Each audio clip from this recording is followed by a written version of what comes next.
Mao din ang nahitabo ganina while naggrocery akong iyaan ka nang nakatalikod, naka-varsity og jacket. Mao na anya nakuhaan din siya og worth 30,000 nadukutan tungod aning mga dagkong lawas nga mga badge walay mga kapuslanan. Nagsigirag pa sayon dili man narbahog tarong. Kaning nakaputi og mask mao na nagsunod-sunod niya.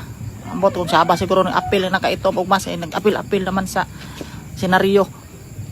O katong babae nakaputi nga nagdala og jacket isa pud to.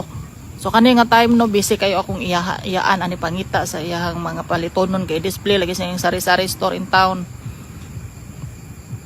Kuno hay gitabangan siya aning duha kay para kunwari ba drama-drama o kani nga moment ngita na akong uyuan og kuan yang makabot kana pud nga time ang babae nga nasa iyang luyo